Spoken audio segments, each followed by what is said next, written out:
The rain drummed against the windshield like 1,000 tiny fists, each drop carrying the weight of Marcus Thompson's exhaustion. He'd been driving for 3 hours straight, his 5-year-old son Jamie finally quiet in the backseat. After miles of Are We There Yet? The interstate stretched endlessly ahead, a ribbon of asphalt cutting through the heart of rural Georgia, when fate decided to intervene in the form of a sputtering engine and the acrid smell of burning oil. "Daddy, why are we stopping?" Jamie's sleepy voice drifted from behind as Marcus pulled into the gravel lot of what appeared to be the last gas station for 50 miles. The neon sign flickered erratically, casting an eerie glow over the weathered building that looked like it had been forgotten by time itself.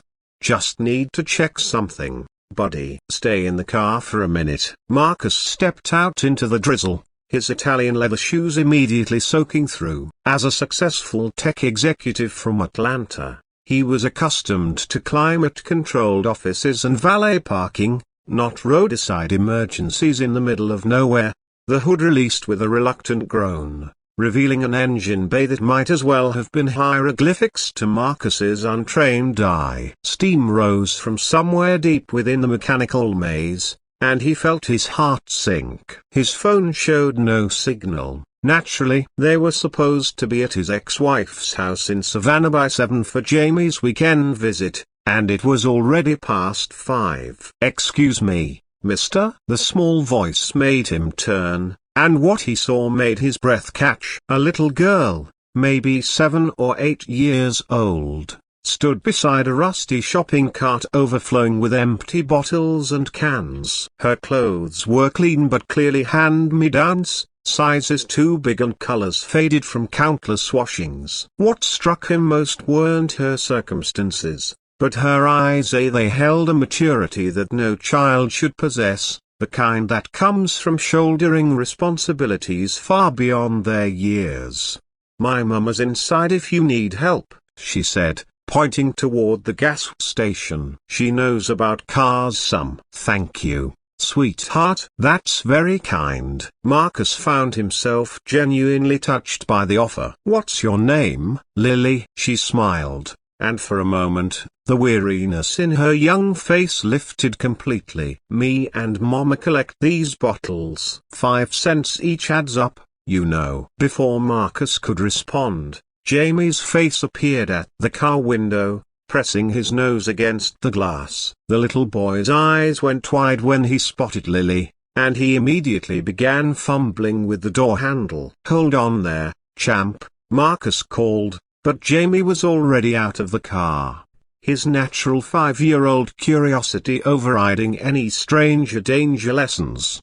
"Hi, I'm Jamie," he announced with the confidence only children possess. "Why do you have so many bottles?" Lily straightened her thin shoulders with obvious pride. "We recycle them. It helps buy groceries and stuff. Mama says every little bit counts when you're taking care of each other." Jamie studied her with the intense focus children reserve for things they're trying to understand. Then, tugging on Marcus's jacket, he whispered loudly enough for half the county to hear, "Daddy, she looks like me." Marcus felt his world tilt slightly. It wasn't about physical resemblance. Jamie was biracial with his mother's fair complexion and Marcus's dark eyes, while Lily appeared to be white with blonde hair and blue eyes. But somehow, his son had seen something deeper, something that transcended surface appearances. Perhaps it was the determined set of her jaw, or the way she carried herself with quiet dignity despite her circumstances. Maybe it was simply the recognition of another child navigating a world that sometimes felt too big and complicated. "You're right,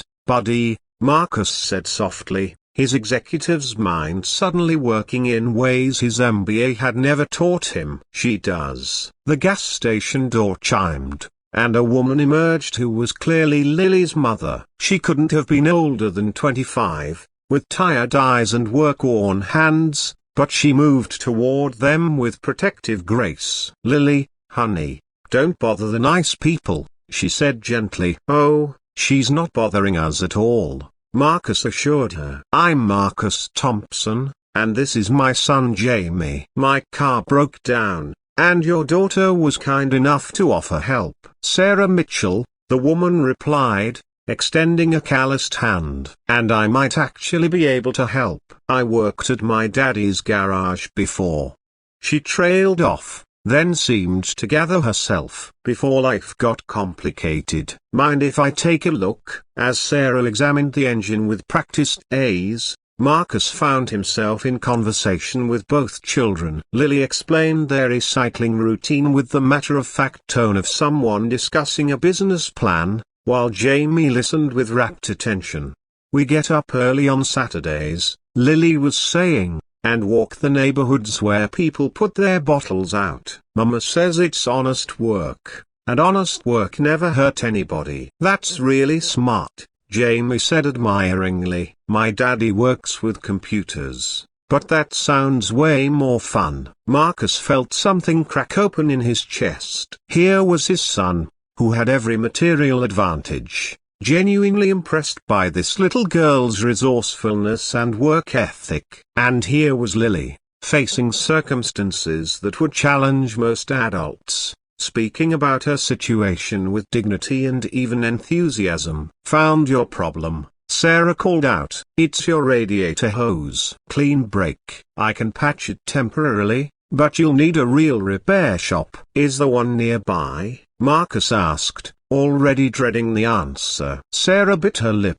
Closest one's in Macon, about 40 miles north. But honest truth, they're closed weekends, and even if they weren't, a tow truck out here would cost you $300 easy. Marcus felt panic beginning to rise. Jamie needed to be in Savannah tonight, or his ex-wife would never let him hear the end of it. His mind raced through options, all of them expensive and complicated. I could drive you, Sarah said quietly. I mean, if you're comfortable with that. My car's not much to look at, but she runs. Lily and I were planning to head toward Savannah anyway. There's a recycling center there that pays better rates. Marcus stared at her, stunned by the offer. This woman, who clearly had very little, was volunteering to help a complete stranger. I couldn't ask you to do that. The gas alone. You didn't ask, Sarah smiled. I offered. Besides, Lily's right about every little bit counting. You could help with gas,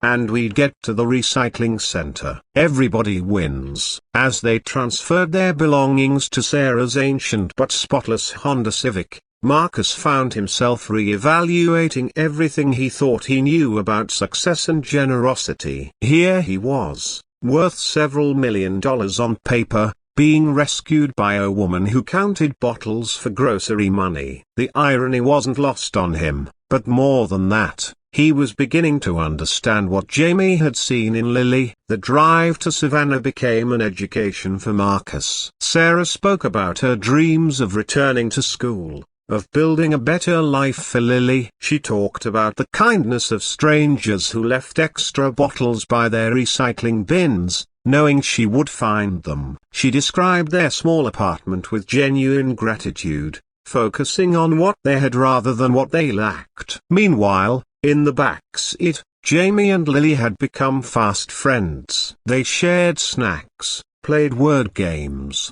and somehow found endless things to giggle about. Marcus caught Lily's eye in the rear-view mirror at one point and saw her watching him with curious intensity. Are you really rich?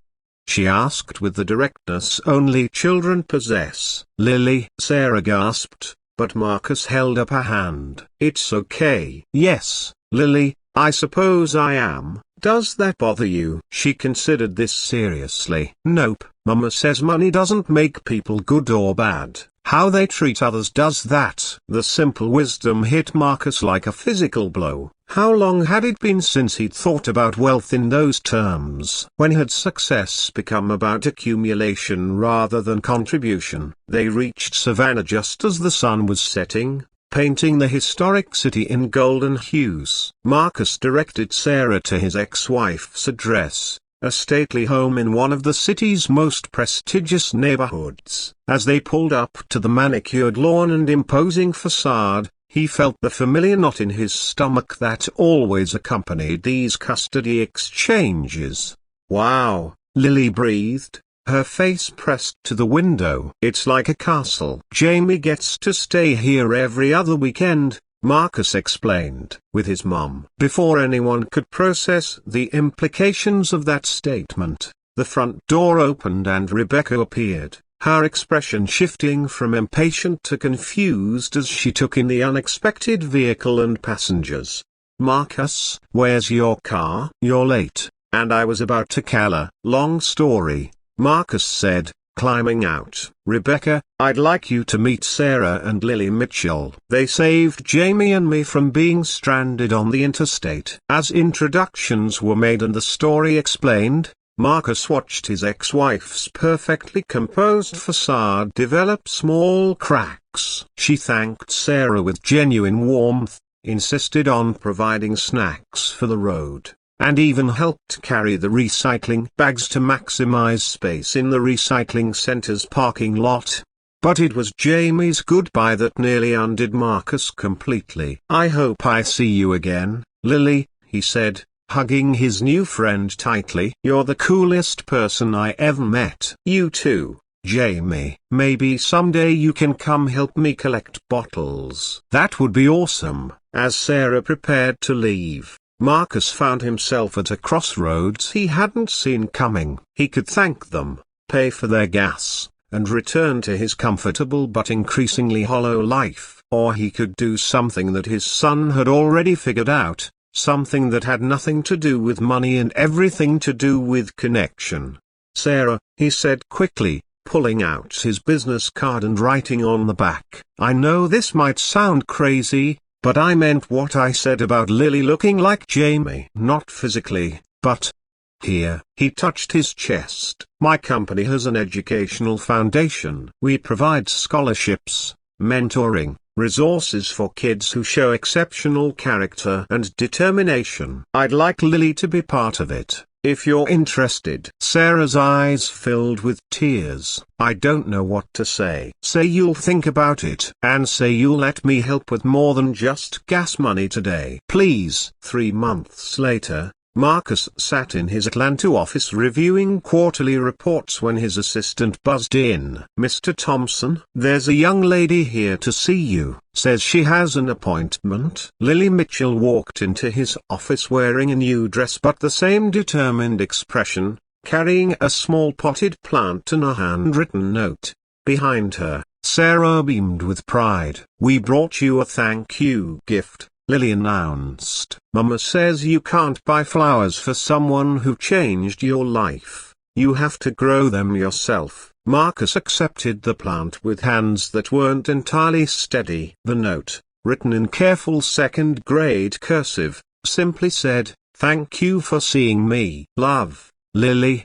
PSA Jamie was right. We do look alike where it counts. 6 months after that, Marcus stood in the audience of Lily's school as she delivered a speech about recycling and environmental responsibility to a room full of business leaders and community organizers. The scholarship program had grown beyond anything he'd imagined, but more importantly, his life had found a purpose he'd never known he was missing.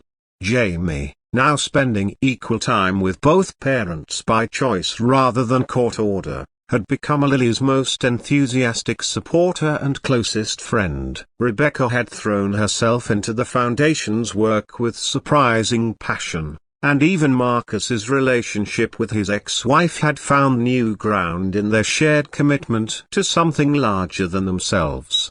But perhaps the most profound change was in Marcus himself. Success still mattered, but it had been redefined. Wealth was still important, but as a tool rather than a trophy. And every time he felt the old ambitions creeping back, he remembered a little girl with a shopping cart full of bottles and the wisdom to know that every little bit counts when you're taking care of each other.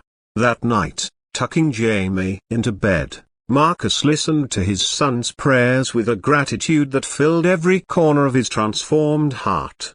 "And bless Lily and Miss Sarah," Jamie whispered into the darkness. "And thank you for letting us find each other, even though we look different on the outside. Amen to that, buddy, Marcus whispered back, understanding finally that sometimes the most profound journeys begin not with a destination in mind, but with the simple willingness to see ourselves reflected in the kindness of strangers.